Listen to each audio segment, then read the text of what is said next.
You're tuned in to Just One Hot Mom with host Nanika Ansari.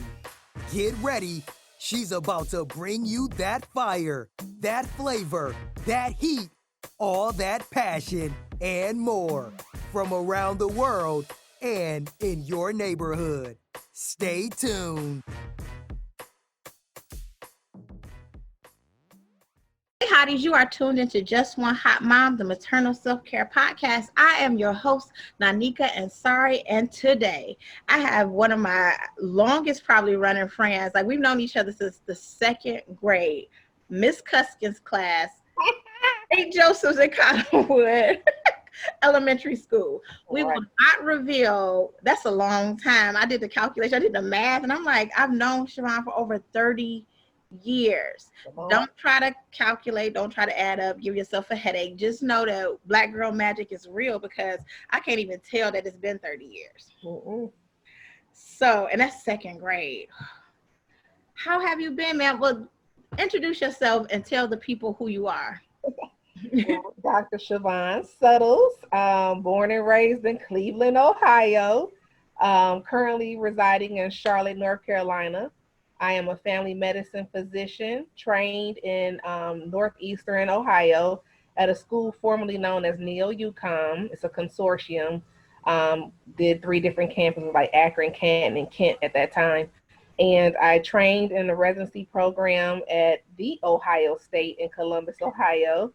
And I'm family medicine. I don't know if I said that or not, which is more like a general practitioner, which is kind of different from an internist.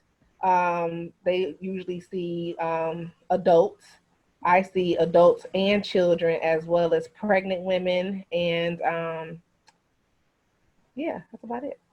And so I asked Shivonne to come on tonight because I think in my separate group, Hot Mommies Get Healthy, I told her I was trying out some different feminine health concern items. And so we engaged in a good detailed conversation, no holds bar, I'd like to say. So tonight should probably be the same, but we engaged in conversation and talking about our health and our bodies. And I was like, will you come and talk to everybody about what it is that we are missing, especially Black women, when it comes to going to the doctor and getting the answers that we need to take better care of ourselves. Like, it's being broadcast now, but this isn't a new, I don't even want to call it a trend, that Black women are dying in childbirth at a higher rate.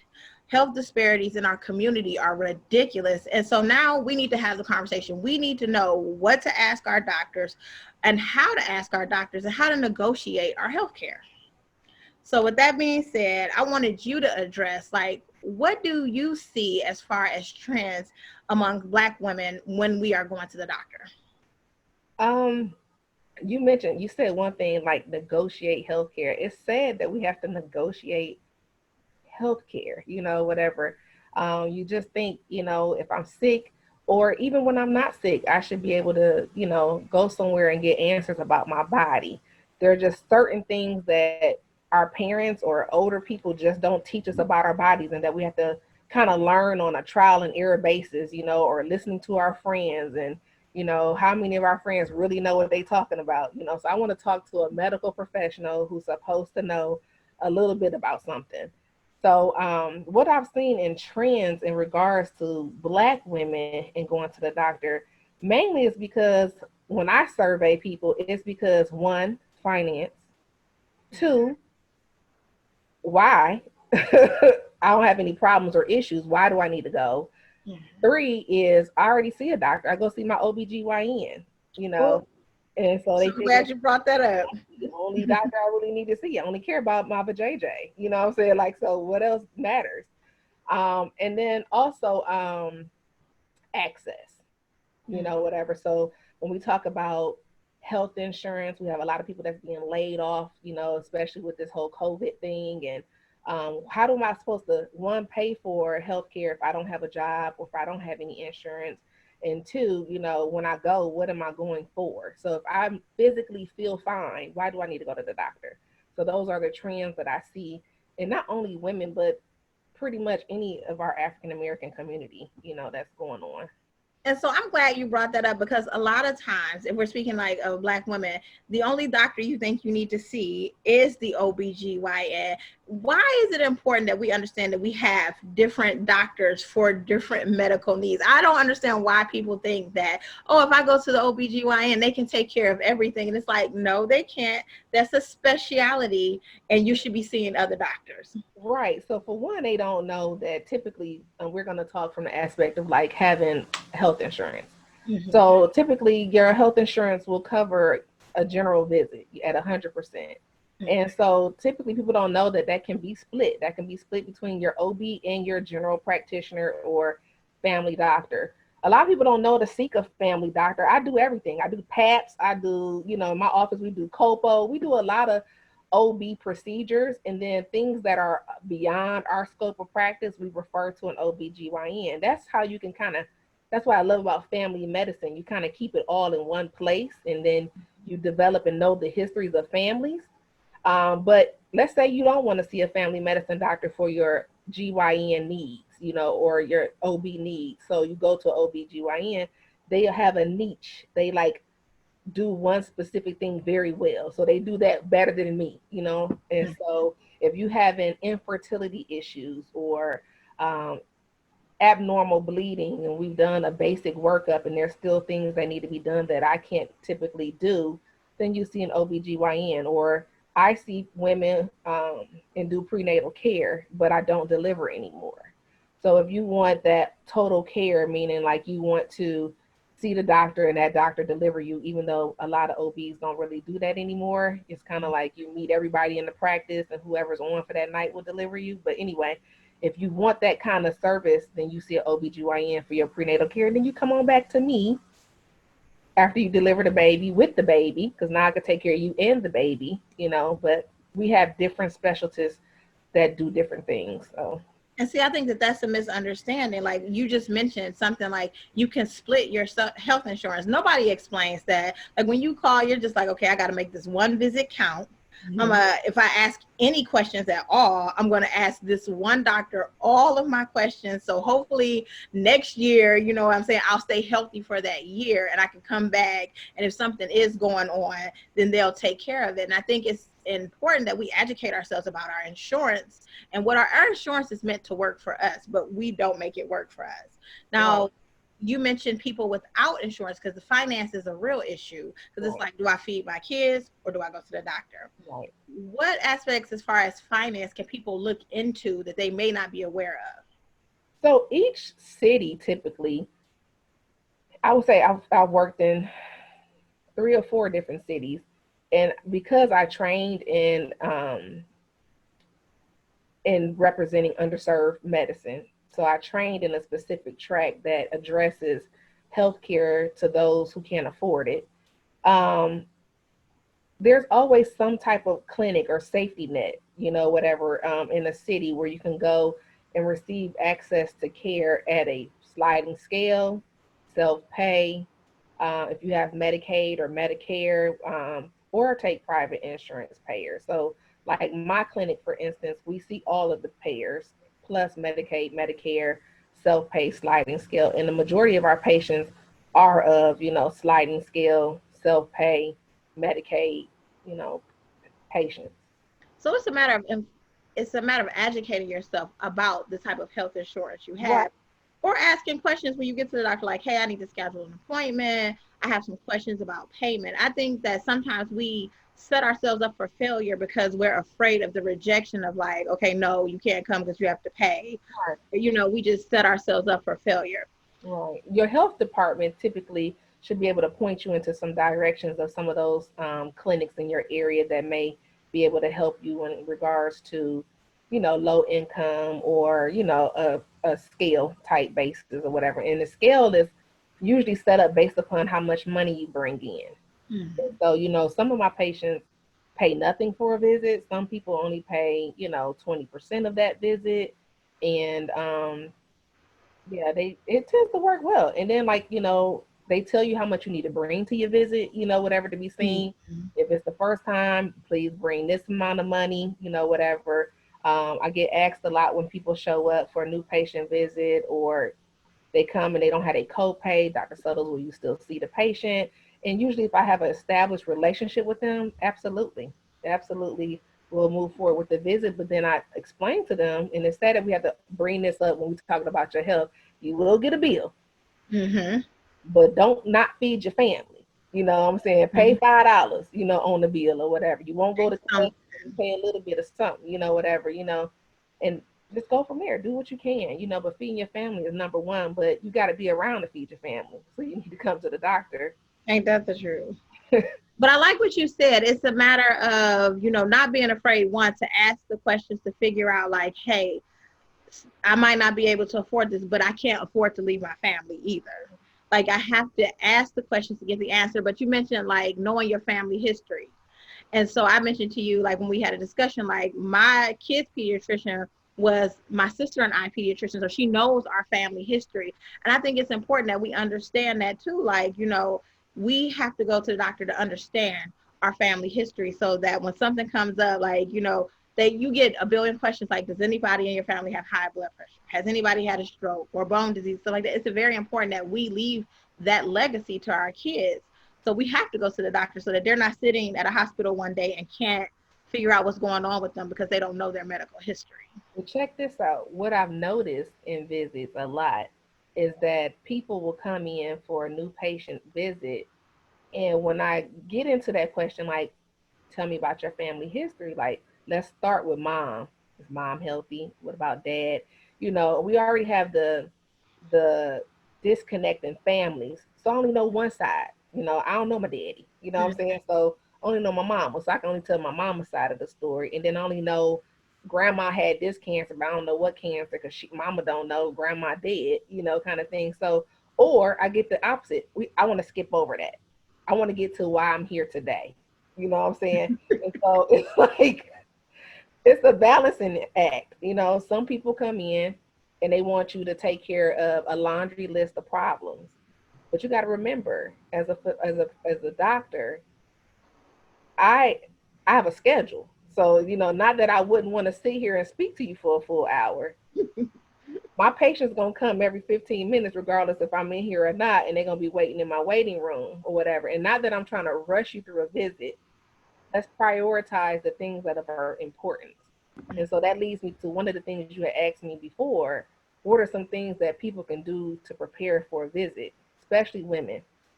The number one thing is, before you go see a new doctor, one, come with an agenda, whatever, and know what type of visit you schedule. So is this a new patient visit? And if it's a new patient visit, I want people to understand that you can specify to the person who's scheduling that visit what you want to be seen for. Hey, I have high blood pressure and I have not had my medication in a while, so I need to establish with a doctor to check my blood pressure. But when they put that down, that is what I see. And so I'm expecting this new patient visit to be more of a problem-focused visit. It is not going to be from the rooter to the tutor. It's not going to be from kid to everything. Like, so do my eye twitches. Exactly. Or why is my pinky toe tingling? Like, it's not that kind of visit. But not you're right. We can't. But it's kind of like a meet and greet. Hello, how you doing? Some basic, things about your background. I see you have high blood pressure and your blood pressure today is high. So let's get you back on your medications. And, is there anything else, chronic medical conditions that you've been seen by another provider about that you want to address? Any labs we need to update, kind of thing. And then we'll schedule a follow-up. So the follow-up can be, hey, let me bring you back in. I don't care if it's next week, 2 weeks, 3 weeks from now, for a full physical. And that's when we can go into more detail about you. Okay. So then let's go back to when you said about the agenda, because it's a matter of figuring out why you're going to the doctor. What are like maybe 3 tips that you can give to say, hey, be sure to ask these questions of a physician you're considering? Because I think sometimes people think like, oh, whoever they tell me to see, that's what they have to see. But you can ask to see someone else, correct? If I'm not mistaken.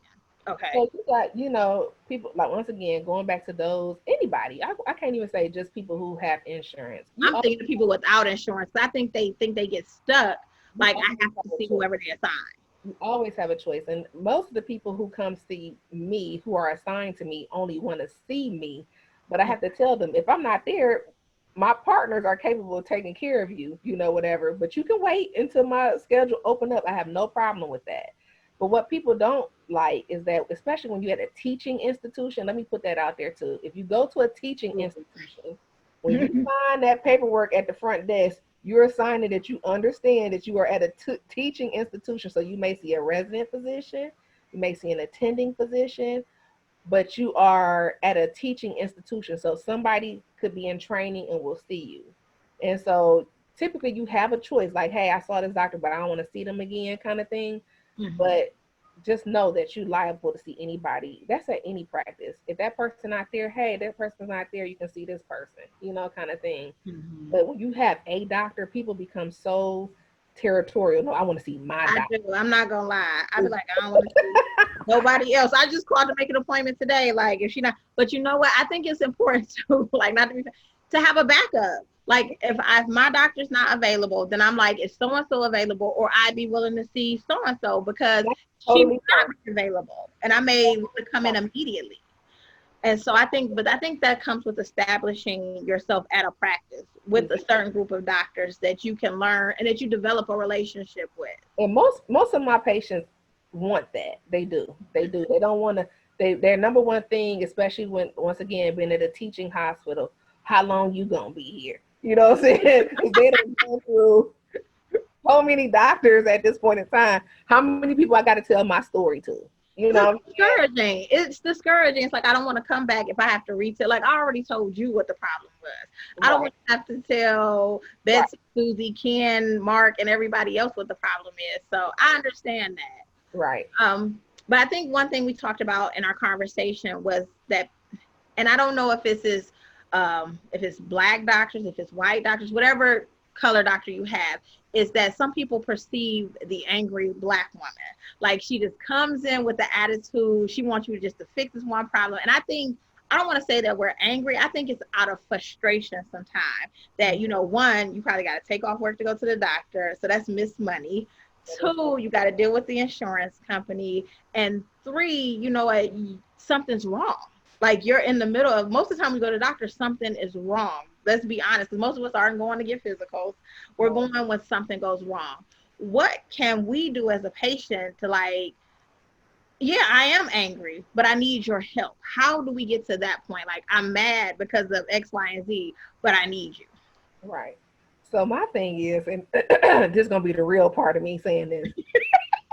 Don't be mad at me. Keep it 100. Keep it 100. Don't be mad at me. That's all I'm saying. Don't be mad at the doctor. You know what I'm saying? I didn't do this to you. I'm here to help you. But in order to help you, you got to give me you got to tell me what's wrong. You know what I'm saying? I'm not in your body. You know what I'm saying? So when you coming to me, don't make me have to pull it out of you. Like, what's going on? Hey, what's up? You know what I'm saying? Like, I tell my patients, like, if I already see in the interview that it's going to riff, like, you got this wall up and you just like angry, I'm gonna take a pause. Like, hey, you could, like, almost kind of like turn the camera off. Like, we good? Like, what is wrong? And they be like, I'm so sorry, Dr. Suttles. And it's always some other issue. It's some other issue. It's never medical. It's almost always social. You know what I'm saying? So it's not even like when you think about the angry Black woman, it's never really the direct issue. It's always something behind that's driving that attitude, right? I had a bad morning because my tire went flat, whatever. I also took off from work to be here, and you was late, running behind, so I had to sit in your lobby for 40 minutes, whatever. Nobody came out here to update me why you was taking so long, whatever. And then I'm in here, now you telling me that, it's just so much that it just bottles up and it just blah, come all out, and you just blah that on me. Now I gotta move it all around and, okay, this is the real issue. Let's address that. Now let's address these social things, because I tell people all the time, when you come to the doctor, if I had to break it down by percentage wise, the first 10% of the visit is the medical issue. 90% of the rest of it is something else. In my patients that I see in the underserved community, is something else. Dr. Suttles, I can't pay my rent, whatever, or I can't afford these medications. And so that's where my training comes in, where I'm like, well, let's look at your medications, because I'm gonna tell you which ones you don't have to get, what I'm saying, that you can do without. And then these are the ones you have to. So if it comes down to eating and taking medicines, these are the ones you cannot go without. But these you might be able to, take every other day, or, we can do something else, or we can contact the pharmaceutical company and see if they got a patient assistance program to help you pay for these medications, but the doctor has to know that's an issue to help you with it. So you have to be able, like you said, you have to tear that wall down. You have to be able to reveal that information. So I think one of the things that we need to know is like not to be afraid to have these conversations. In our community, it's like, don't ask, I ain't telling. Right. And so, but it's a matter of when we're talking about your health, when we're talking about your longevity and your legacy, you can't be afraid to have these conversations, because these conversations are going to save your life. Yeah. And so I know some people that be like, no, they will walk around for months with an ache and pain because of an assumed, like, what, they're not gonna think anything is wrong, or something, it'll work itself out. And I'm like, no, go to the doctor, tell your truth. Yeah. And then because I didn't go lie, I had an experience at the doctor where I thought I was having a heart attack, but I had a really bad strain. But in my mind, I'm like, I'm a Black woman, I'm over 30. We just go say that, over 30. And I'm feeling these pains I never felt before. When I got there and it was discouraging for me, she was like, girl, it's just this. And then it made me think, like, okay, like, I don't want to come. What if I feel that pain again? And it is a heart attack. I won't want to come back, because you're just going to play me off to the side. But I wanted you to speak to that as far as advocating for ourselves. How can we say, like, no, I don't think that's what it is, and can you help me? Because I've never felt like this before. So I'll just say this. We are physicians and we are practicing medicine. Oh. Okay? Mm-hmm. So there is no definitive anything. So based upon what you tell me, this is my best medical knowledge idea of what's going on with you. And this is the best way I feel we should treat that. I could be wrong. And if I am wrong, only time is going to tell if this doesn't work or it does work, or if you get those symptoms back again, this is what I want you to do, whatever. So all chest pain ain't a heart attack. You get what I'm saying? And so that's what, we kind of take different things people tell us, and then we put it together and like, okay, that sounds like acid reflux.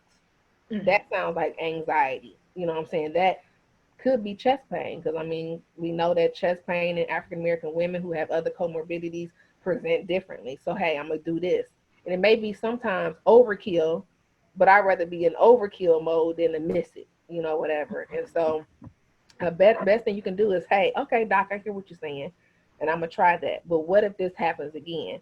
And I would say, you know what, Nikki, come back and see me, if this happens again. Or, hey, these are the signs that this is something different. You need to go to the emergency room. You need to call 911, kind of thing. So you just have to speak up, about what it is you don't feel is right. I've had plenty of patients who have come in about something, and I'm dead set that this is what it is. And I have to not convince them, but I have to show them, okay, let's do it your way. Let me do this. Oh, all of that's negative. Okay, doctor, so then we do this. All of that's negative. I said, now let's come back to what I originally thought this was. And they kind of can understand, because in their mind, they had all these things that needed to be done to convince them that it wasn't that, whatever. And although I explained to them that cost money, to them that did not matter. What mattered was that I heard what they were saying, and I was willing to go through the workup and explain the process of how things work and get those tests back and explain those to them. And then we can proceed with what I thought this was before. Well, look, this is anxiety, and let me tell you how we can better address this, whatever. Mm-hmm. And they are more receptive to treatment of something that they just thought was last on their list, is really was the identifying factor of what's really going on. Well, I know the internet is making it hard for you guys, because I'm telling you, I Google symptoms all the time. Like, let me tell you something, doctor lady, this is what's going on. But I think, too, it's a matter of learning to advocate for yourself, to not, and I know it's very hard for us ladies to not get frustrated, to not get upset, because you have an issue and you're like, I need you to address this issue. And I think going back to what we talked about earlier, it's just you have to establish a relationship with your physician. You have to have that background so that they know, like, okay, this is a normal behavior for her. You know, normally she would come in here and we would be X, Y, and Z. And so if I come in here and I'm in a panic, you know who I am. It can't always be going to the emergency room. Absolutely. Can you address that? Because I know a lot of people, the only way they go to the doctor is if they go to the emergency room. So please don't go to the emergency room unless it's life or death. You know what I'm saying? That's what emergency is for. But believe it or not, it's the place of access for patients who have no health insurance. So, oh, I had sex unprotected last night. I think I might be pregnant. I'm going to the emergency room. That is not an emergency room visit. Or I've had this burning with urination now for the past 4 days, but now it's Saturday and it's really bothering me. So I'm gonna go to the emergency room. So there are certain things that's urgent care, and then there's the emergency room. Urgent care can kind of take care of more stuff that you would see your regular doctor for. Emergency room, I try to encourage people to do for like that crushing chest pain. I fell and I think I broke something, or something that's emergent. I can't breathe, you know, those kind of things. But we tend to crowd up our ERs with unnecessary visits because people just don't know how to access seeing a primary care provider. And the thing is, the ED is starting to put advocates in the EDs that when they start to see some of the trends of the same people coming in, hey, I noticed you've had 5 ER visits in the past 3 months. Can I put you in contact with a primary care provider that could have probably taken care of more than half of these, if not all of these problems you presented with? And then that's how we start to see patients scheduled as new patients in our practice. Okay, so that makes sense. So urgent care, you can go to urgent care. You don't have to go straight to the emergency. Just imagine, like, if you go to the ED, the cost for ED visit now is $150 copay or $300. I can't remember. Mine might be one. I think it was like $150. And it's only waived if you're admitted. Mm-hmm. So if you get admitted, they waive that fee. But if you're not, right, versus going to urgent care, $35. You know what I'm saying? $35 versus $150 to take care of something that you could have seen your family medicine doctor about.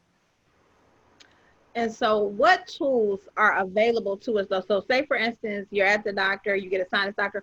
What tools are available to us in these visits with urgent care, with our family physician, for us to advocate for ourselves? Like, you know, I don't know what's wrong with me, but I don't feel like this is the right thing, that, you know, we're going back and forth about it. What tools do I have available to me to advocate for myself? So always the practice manager of any practice can get you reassigned to a different doctor if you want to stay within the same practice, you know. And a lot of the physicians we don't feel ill will that somebody want to switch and get a second opinion from somebody, even if it's in our same practice. Or you have to, you know, for yourself, look and see who's covered in your plan and, you know, schedule another visit. But let's just say you do like your doctor, but you think, I want to get the opinion of another doctor. Usually, you know, we call that doctor shopping. And typically some people say, oh, they doctor shopping because they're looking for something specific. And some people do. People want to shop around to get that doctor who's going to do whatever it is they ask them to do. But then genuinely, there are some people like, well, you know, I just want a second opinion. So you can get a second opinion from somebody in the same practice, or you can schedule a new patient visit and set up somewhere else and, you know, say, hey, I had a primary care doctor, but we weren't getting along on this issue. I felt like she wasn't hearing me, or he wasn't hearing me when I kept complaining about this, or I didn't feel like this was being addressed. And I did bring it up to them and it still wasn't addressed. So I want to, you know, go move forward. And typically that new doctor will turn an ear and be like, well, let me see if there's something to this, you know, whatever, and go ahead and just get it out of the way. You know, let me go ahead and address that. Okay, so I'm just thinking in the back of my mind how I am when I go to the doctor. I already know, but I have an established relationship with my doctor, and I went to doctors in the same network. So my OBGYN is actually my OBGYN for my family physician. So like we're all connected. I think when you can, like, going back to establishing relationships like that you can learn about it, and you say, okay, now I can take her recommendation and I can go here and I can feel comfortable that I'm going to get the same service at this doctor's office that I like over here because it's a recommendation. Yeah. How do people go about getting recommendations though? Like when you go and you don't, I don't have no doctor. I'm just showed up here today because my toe turned blue. Okay. How do I go about getting a recommendation? For a doctor. Yes. If your toe blue, you probably in the emergency room. Is that urgent care? If I know about how much ED costs, I'm going to urgent care for that $35. Urgent care. Urgent care is probably go. It depends. Once again, like it's gonna go based upon your access. I hate to keep bringing that up, but a lot of people don't know, and I will put this out there. Word of mouth is the best way to find somebody that you might be interested in. So I know, for instance, when I moved to Charlotte, how do I find a doctor? Whatever. Well, I asked my partners who trained here for years, who y'all see? You know what I'm saying? And it was like, oh, here go a list of physicians I would recommend. And then I just went and saw one. And if we clicked, we clicked. If we didn't, I went and saw another one, whatever, until I found one that I liked. And same thing with OB, whatever. When I got pregnant, whatever. Well, who y'all saw, see for OB, oh, I saw this person, and that's who I went to go see. And she was phenomenal. So I just stuck it out with her. And so we are all not friends, but we are all in a mocha medicine is what we call it, black girl magic. So we are all in a, same network. And so we refer each other's patients to whomever, whatever. And typically I'm not afraid to say I'm a refer to my mocha docs, whatever, because I feel like they can address some of the issues that may be more related to African American women, and you want to see somebody that look like you. And a lot of people who have come to me said, hey, I picked you out of the rest of your partners because my partners are women of color. I picked you because you look more like me. You got natural hair, or, you got some crochets or something, like I Googled you, you know what I'm saying? And I could see some stuff about you. And so that's how they became my patients. And I'm not mad at that. So you opened the door. So I'm going to walk on through. How important do you think it is for somebody to see somebody that looks like them? Like for me, I like the personal connection with, it's not even a sister girl thing. So I don't even want to take it there, but it's like,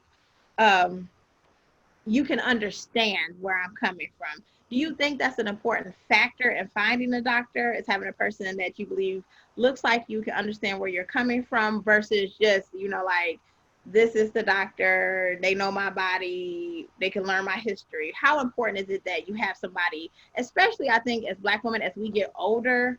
I talked about this earlier this week. It's like our families, and no discredit to any of our families, they just don't talk about the medical history, what goes on with your body as you age as a woman. How important do you think that is for our ladies?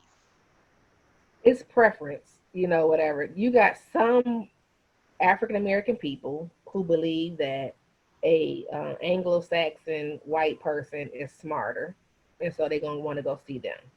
But then you have some who want to see an African American doctor because they feel like they don't have to tell that part of their story. Like, you already know that of the health disparities related to our culture, and so I don't want to even have to explain that to somebody else who can kind of, don't relate to that, whatever. And so I think it's important based upon whatever your preference is. And if you feel like the needs of your health is being met, and it can be met by any doctor. I don't want to be interpreted by that. But I feel like, for me, I want to see somebody that looks like me. Now, going back to that, do you encounter a lot of women who are like, they're in their late 20s, 30s, 40s, who are just seeing doctors really for the first time? Like, they haven't had any issues. If they had a baby, they've gone to the doctor, and they are having a hard time discussing it with you because they haven't been brought up to be like, go to the doctor for these issues. How do you help them? How do we get them to let their flower bloom and accept they need to go to the doctor? Well, it's funny you say that, because I had dinner earlier today with two of my girlfriends who was like, I didn't know I needed to go to the doctor every year. I wasn't having no problems. And these are women in their 40s, so it's like, what? And I don't know, maybe it's because of how we were raised. I was raised, and this is kind of crazy, I'm gonna bring this up here. I was raised, we went to the doctor every year, okay? And my mother used to schedule us doctor's visits, and it may be in the middle of a school day, but we would get out of school early, come home, shower, change our clothes, and go to the doctor, Had to right? go. Mm-hmm. Because it was kind of that thing. You put your best foot forward when you go into the doctor. You know what I'm saying? It was this thing. And it's crazy that it's fallen off that way. I see people who come to the doctor who ain't seen the doctor since they were kids. People who come to the doctor in their pajamas and head wraps and look like they feel, and I get that. But then, I got my older population who still believe when they come to the doctor, they need to be their best dressed like they going to church. So you got this wide spectrum of individuals that are seeking health care who all feel different about it. Your elderly people, they say, hey, I've been seeing a doctor my whole entire life. Then you got your generation X or whatever they calling us or whatever, who like, I'm only going to the doctor about my vagina, or if I feel like I got an STD or something. And then you got your kids who come in because their parents make them come, whatever. And then you have those who are a little bit more educated and such that I know I need to go for an annual physical because I'm paying for it, whatever. I got this health insurance. I know I visit every year, so I'm going to go to this visit every year, regardless of what I got to go because I'm paying for it. And so, with that being said, how can we take better control of our health? Like, I know that there are women who are listening, who are tuned in, and it's like, okay, like, I want to do better. I want to do better about my health. I just don't know how. Well, I always tell people you need to see the doctor at least annually. And the best way to remember that is to go in your birthday month. So, every year in your Little birthday month reminder. is a good reminder. So they were like, when the last time you saw the doctor? Like, say if you sick, whatever. They were like, when the last time you saw your doctor? Well, my birthday is in November, so November. You know what I'm saying? Like, It so is a good way to remember. And that's probably how I remember most of the time. Like, yeah, I saw you about a year ago. right, and that's just, I like to practice in prevention. So you think about preventative medicine, a lot of people are more reactive. I got something wrong, I'm gonna go. So I'm not doing any preventative. I'm always reactory, like I'm reacting to something being wrong with you, or they ignore warning signs because they don't want to go to the doctor because they don't want to get bad news. Well, who wants to get bad news? You know what I'm saying? Like, nobody wants to get bad news. But I tell you what, everybody who had bad news wish they had a warning, but you ignored the warning. And So so you now didn't we're know. here with the bad news bears getting Mhm. this information. Right. So I was just thinking, because I'm like, we always talk about it, like, go to the doctor. We do breast cancer awareness month, October. Everybody fly to the doctor and get your mammogram. Whatever is the trend seems to get people excited about going to the doctor, but are they really going to the doctor? Or is this just something you're telling people that you're doing? Like, your first mammogram. And I think people get scared. Like, if I had to describe first mammogram to somebody, like, it's not easy. It's not fun. Yeah. It's just not. And then think about if you have to describe a pap smear to somebody, like, it's not comfortable. It's not fun. And so I think we as a community need to start talking, having these conversations and being open and honest with each other so that, okay, I'm going to go to the doctor. I know it's going to be Yeah, painful. I tell them I'd rather be uncomfortable for those minute minutes.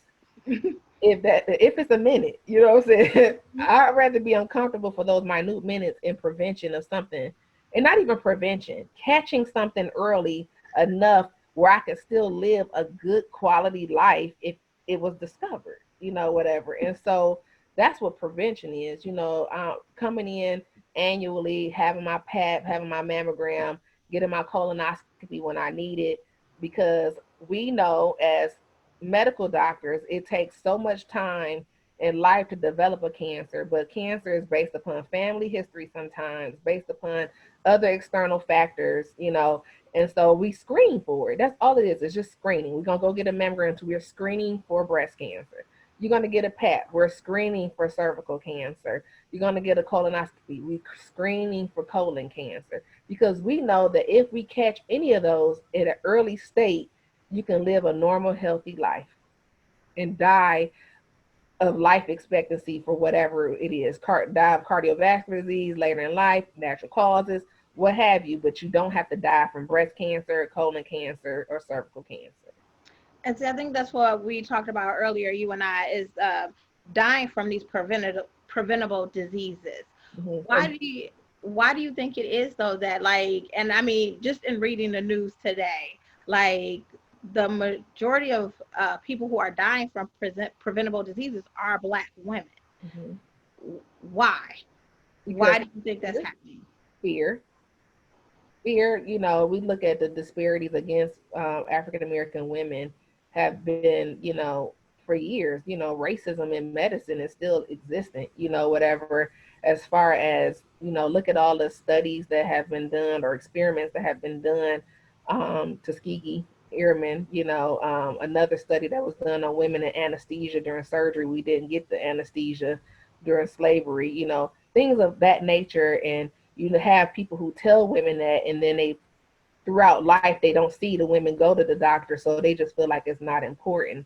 And then you have people like Serena Williams having to be an advocate for herself that something's wrong, that, you know, that we don't typically have the same pain tolerances, and that when something's wrong it's really not wrong and they just pass us over. And so it's just because of those things that have been highlighted in time and in our media, that is fearful for us to go. Like, you know, why is the mortality rate of us having babies, or our birth rates in African American women still high, even in educated women? Hmm. You know what I'm saying? Why? You know, and that's still a question that's out there. But fear, you know, I have a fear that something wrong is going to be done to me versus I'm going there for help. And see, I think you hit the nail on the head, like fear. Because I know personally in my own doctor visit, before I actually found a doctor that I could work with, it was like my issues were dismissed. Mhm. And so it's like, if I go over here, I'm going to be rejected again. So maybe not even fear, but rejection. Like they're going to reject what I'm having. And nobody wants to be rejected, especially by somebody who you're expecting to help you when you're in crisis. Right. And let's face it, because most of us are going to the doctor when we're in crisis, to get that rejection, that's added anxiety, added stress on an already tense situation. Exactly. So as we head into this new search, we get educated about, you know, the doctors in our areas. We start to see a family physician. What would your recommendations be to look for when looking for a family physician? Well, each doctor or place, they put a little, like a little blurb on the website, you know, whatever. You can read about our backgrounds. Like, I'm a mom of a son, and I love doing adolescent and um, female, you know, medicine. You know, uh, a little blurb about stuff. You can look at reviews on the particular doctors. You can where we rate it, you know, because I mean that's one thing that every hospital system has is a rating system. So you can look and see what my ratings are, have been from previous reviews from other people who have seen me. Um, Ask around, you know. Call the doctor's office. Call the doctor's office and say, hey, I'm thinking about scheduling an appointment with Dr. Shivonne Suttles. What you think about her? Oh, that's right. If the person who is scheduling the appointment say, Because they know, I'm gonna tell y'all this. The best doctor advice I've ever gotten has been for the nurses that work for the doctor. Get mhm, in good with the nurses that work for the doctor, and they will tell you the truth. Like, sweetie, go see so and so. They are really. baby, I have scheduled to see. But that's a matter of developing. That's again going back to developing a relationship Mhm. with the doctor's office, with the doctors. Like, I have a really good relationship with my doctor's office, and so when I called to schedule an appointment day, she's like, "Hey, how you doing?" She's like, "You okay?" And I'm like, "Yeah." I'm like, "I got a message to schedule my annual appointment." She's like, "Oh, okay," because we have a relationship. And if my doctor's not available, she'll be like, "You can see so and so," Yes. and that little head nod. Call them up. Who do I need to see? But I've been looking for, and I finally found, because you and I talked earlier, and this wasn't a question I came up with, but you came up with it for me. The different forms of healthcare, the direct patient care models, and the different platforms. Can you go over and can you explain those to us? Because I was like, when you said that earlier, I was like, I never knew anything about that. Can you explain to us what that is? So you got your, your insurance base, your HMOs, your PPOs. PPOs are typically where you can go in and choose whatever provider and whatever specialty, as long as it falls under your PPO. HMO is pretty much a list of doctors that fall under there that you can see them, but you typically need a referral out to see a specialist. And then you have like my office, sliding scale, Medicaid, Medicare, as well as all those other insurance forms. And then you have direct patient care. So direct patient care is kind of a special new group that is providers who provide more of a one-on-one care, meaning like instead of a 15-20 minute visit, you can schedule more like an executive physical and get in there for an hour. And so they typically have a better open schedule for patients. Like you can call same day and get in to see them, but you don't pay insurance. You pay like a membership fee. So $80 a month, for this person to be your doctor. And then you go in to see them for whatever reason you need to see them for. And they have special relationships with different labs and x-rays and places they can send you if you need those type of services. And of course, those come at a premium cost to have those done. But you just think if you just a healthy individual and you don't have any health insurance, but you want to see a doctor annually, you can find a direct patient care provider in your city, and you can Google that, whatever, who do direct patient care, and they usually have a membership fee you can pay and go have a physical, and you can pay out of pocket for it. And see, when she brought, I was like, wait, I could get like special VIP doctor care. I was like, I didn't know about that because people, we always assume, is we don't educate ourselves. We always assume like, well, if I have health insurance, if I don't have health insurance, this is what's going to happen.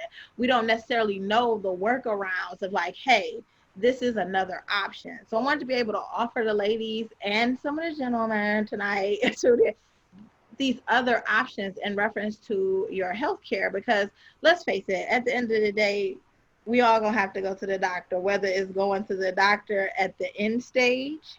Right.